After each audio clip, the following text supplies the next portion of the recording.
Hello everyone, making this video to open this pack here made by our own Brian Fred. They say to never trust a man with two first names, but he seems like an alright guy. Yeah, he has a lot of good stuff on sale, so you know how much he paid me to shout out his eBay store. It was quite a high price, but yeah, here we are. Either way, let's go through this pack. It's got a rare from every set, supposedly, although the front is a Darth Vader with a lightsaber foil, so hopefully that bodes well for us here. May the Force be with us. Here we go. All I've done so far is to remove the tape. I don't have any idea what's going to be in here or the order, so we'll find out as we go. So we'll start off with Darth Vader with lightsaber. It's a pretty fun card. It's a Reflections 2 version of the Enhanced Premier, yeah, that's right, Enhanced Premier Darth Vader with lightsaber card. I never really played the game at that point with those cards, but they're my understanding is they give up immunity to attrition. They're coming right out with the weapon on them. So here you go, Darth Vader with lightsaber foil. Okay, let's reveal the next card. What's it gonna be? Next, go another foil, R2 foil. So this is a foil version of the Jabba's Palace rare. My understanding is that's the second version of R2-D2 in the game. The first one was the R2-D2 in A New Hope. So Jabba's Palace, probably one of the more produced sets, but this is the foil version of it. So it's actually a very rare foil version of the Jabba's Palace rare. So it's one of the more common foils in Reflections 1 set, but nonetheless still a great card. Okay, what's next? Ooh, Glancing Blow. So that is a rare from the Cloud City set, as shown with that, is it Cloud Car? Yeah, Cloud Car is the symbol. So I actually didn't play the game too much, so I don't know if this was a useful or a not useful card, but I always like Cloud City as a set for some reason. Behind Jabba's Palace, it's probably maybe the second most. I don't know if it's the second most produced set, but it's quite common to get Cloud City cards in Reflections boosters, kind of behind Jabba's Palace. Yeah, kind of like one of those two sets that seems to be a decent amount out there, but I had really a lot of nice looking cards, so I'll probably be describing the cards that I'm pulling from this a lot like a collector would as opposed to a player. That's always kind of what I liked, is really cool and iconic looking cards. And yeah, even though Cloud City has a lot of population of cards out there, and maybe they're not as scarce as some of the other later sets, especially like the Episode 1 sets, they had a lot of really nice looking cards, like the Captain Han Solo. Really nice looking card. One of the more iconic Han cards. Okay, so Glancing Blow, Cloud City. So we pulled a Reflections 2 foil, a Reflections 1 foil, and now a Cloud City rare. So the next one, let's see if I can pull it on the camera. I'll see at the same time you guys do. Here we go. Velkan Tazeri. So that would be a Jabba's Palace rare. Of course, an alien. So Jabba's Palace was a set that just is filled with rare aliens. I think I bought a box of it when it first came out. Opened all the packs, and yeah, just got a ton of unique aliens. This is one of them. Don't know much about it from a gameplay perspective, but yeah, Jabba's Palace was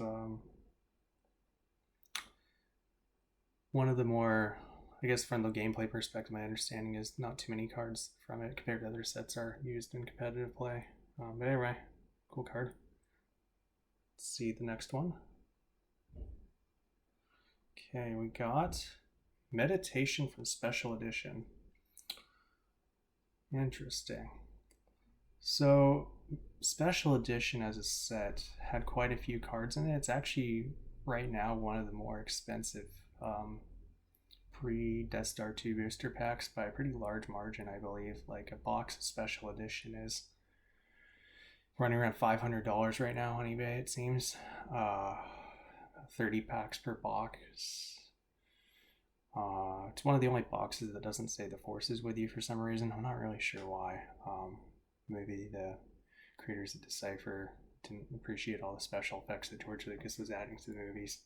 Either way, pretty iconic card with Luke at the edge of the Sarlacc pit there. It's nice. They didn't make a Reflections foil of this though. I'm not sure why. It's a very cool looking card. Alright, next we have an Endor foil shown by this kind of blue, is it a radar dish on it? I'm not sure. I think it's a radar dish. Sergeant Wallen. So Endor is one of those sets that's quite valuable now. I think there's a booster box on eBay that just went for around $900, 30 packs per box. There's really not too many individual cards from Endor packs that are too pricey, especially the non-foils. Of the non-foils, probably the two most expensive ones I can think off the top of my head are Daughter of Skywalker, one of the Leia versions. She earns around 20, $25 or so maybe, and Blockling, which is around 20 to $30, kind of a gameplay oriented card, maybe Ewok, due to the virtual card is my understanding. I guess then you have some foil cards like foil Captain Han Solo, foil 3PO, which are a little bit pricier, but they're pretty rare to pull out of a box. So I don't know, they might be pretty valuable cards if they were more collectors of Star Wars CCG. But anyhow, I didn't talk too much about this specific card. Looks like a unique Stormtrooper. Doesn't really have too much game text down there. Yeah, Endor cards are really cool. I really liked Endor set. I bought a few packs of those back in the day. Maybe like a box worth of them.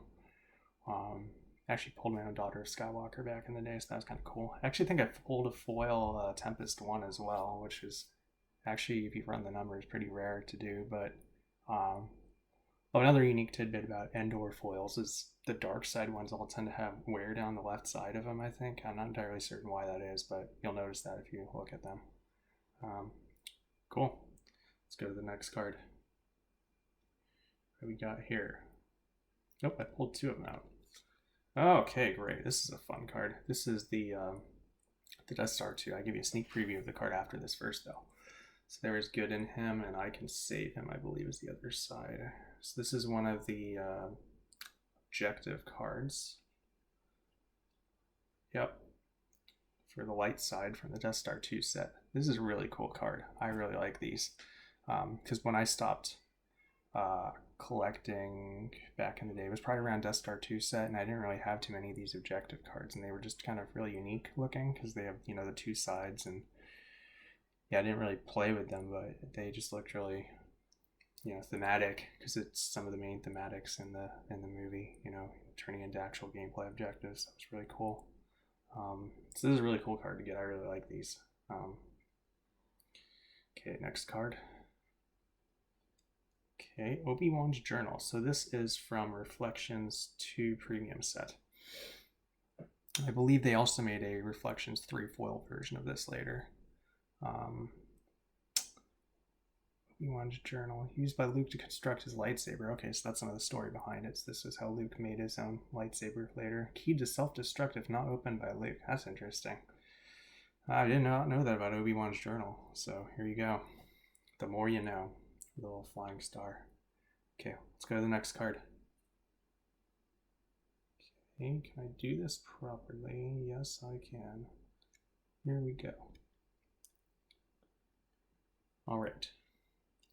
The Hutts are gangsters. So here we got a Reflections 3 Premium, as shown by the Darth Maul with lightsaber icon up there. Don't know much about this specific card other than in general the Reflections 3 Premiums were very strong cards overall from a gameplay perspective.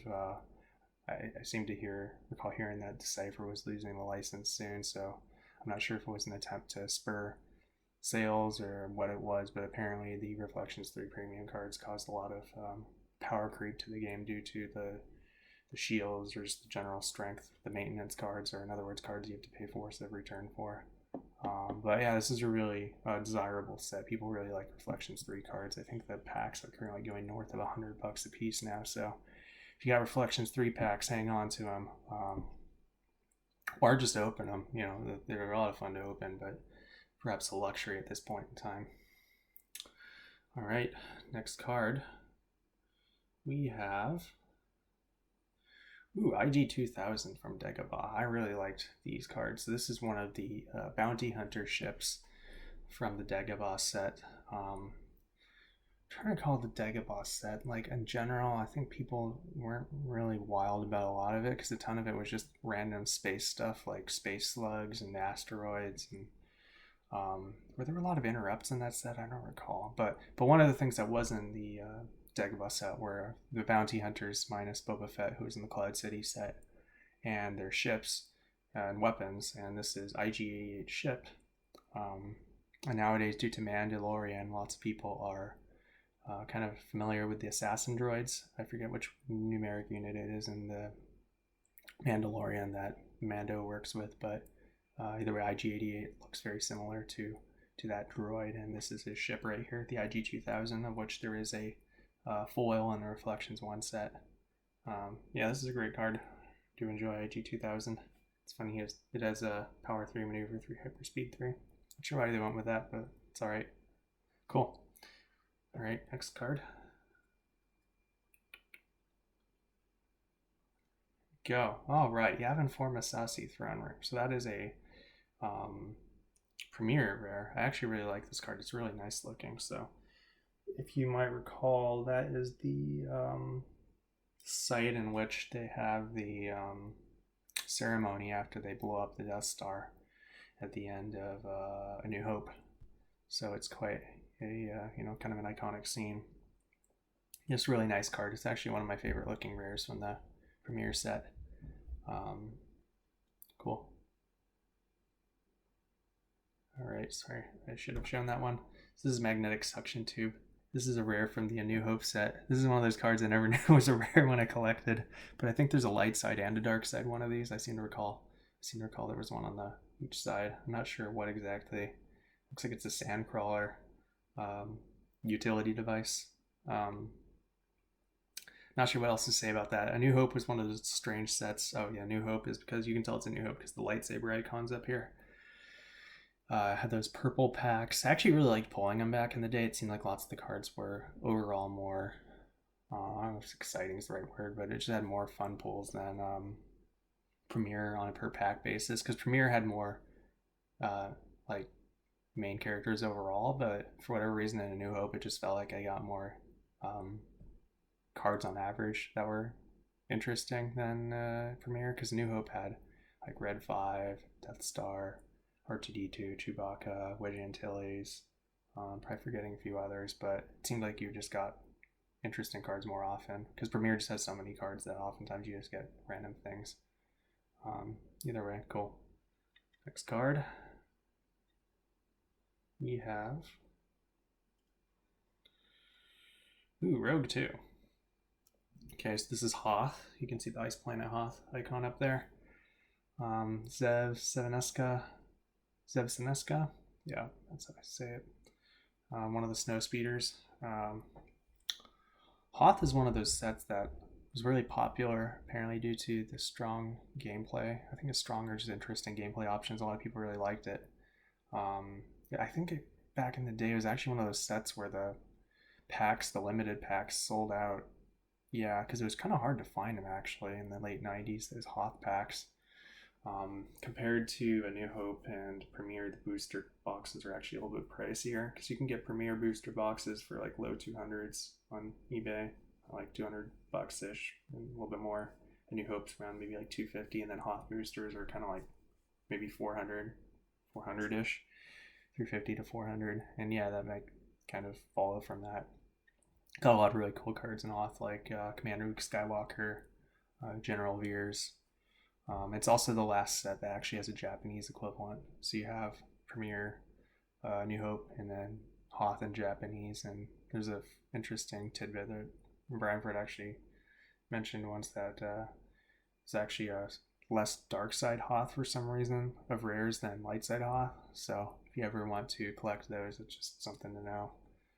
So maybe General Veers Hoth is Japanese is really hard to get. All right, cool. Rogue 2. Next card. Okay, looks like we got an effect. All right, and this is from Tatooine, as shown by, I think it's the Bulba's pod racer icon up there. We shall double our efforts. So Tatooine's an interesting set. It comes in a box of 30 packs, but there's actually only 30 rares in the set. So I don't know if you get a full set of rares from just one booster box.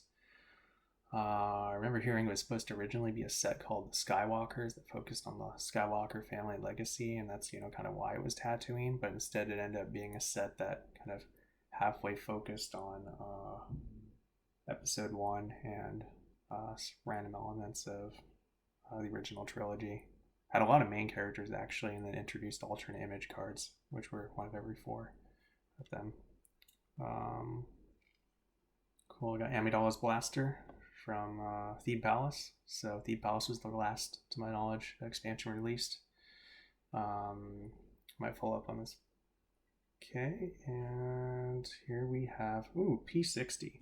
So this is a Destroyer Droid card from Coruscant, which is probably the most, other than Reflections 3, maybe the second most. No, Reflections 2. Other than Reflections sets like Reflections 3 and Reflections 2, the most expensive sets to acquire at the moment. And it's one of the Episode 1 sets as well, focusing on the planet of Coruscant. So you got a lot of main character cards in that set.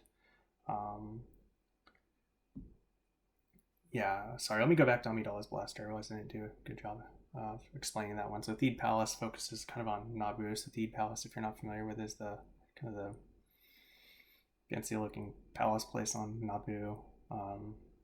This set had a lot of interesting cards, like alternate versions of a lot of the the main characters, like Qui-Gon Jinn Qui-Gon Jinn. Yeah, I had a version of Qui-Gon Jinn with lightsaber. That's right, version of Darth Maul with lightsaber. Had introduced Darth Sidious as a card, I think he was separate than Emperor Palpatine in the game.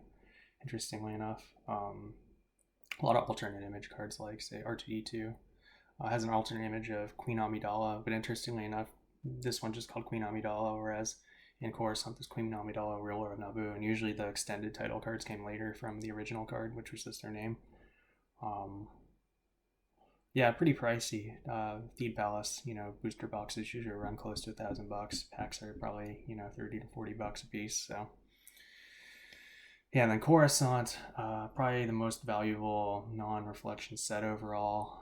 I think, is it 60? Yeah, 60 rares in the set. Theed Palace has 40. Coruscant has 60. But you only get 30 packs a box. Alternate images, one out of every 4 rares for select rares. So you have the Queen Amidala, ruler of Naboo, who's getting pretty pricey now for the alternative image. Alternate image pretty close to $200 now.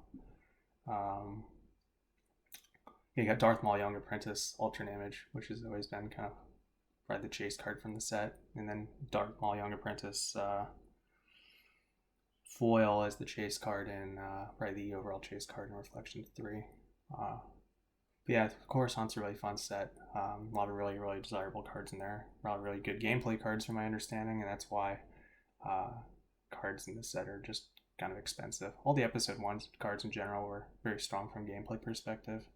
And yeah, they're really good cards. So yeah, thanks Brad and Fred for this opportunity to create this video.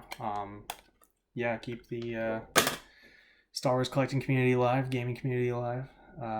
It's kind of amazing that it's going as strong as it is after this many years, because it's kind of nice coming back in the last year or two, getting back into the collecting hobby, because I got out of it probably around the time Death Star 2 was released, and I didn't realize a lot of these things even existed, like the foil cards. I know I saw them around, but I just didn't think much of it, because I was kind of a kid at the time, and coming back in and seeing all this and seeing the community is just a really nice thing. So play some GEMP, hop on the Facebook group, do all that fun stuff. Anyways, thanks for watching this video, and I'll see you guys around.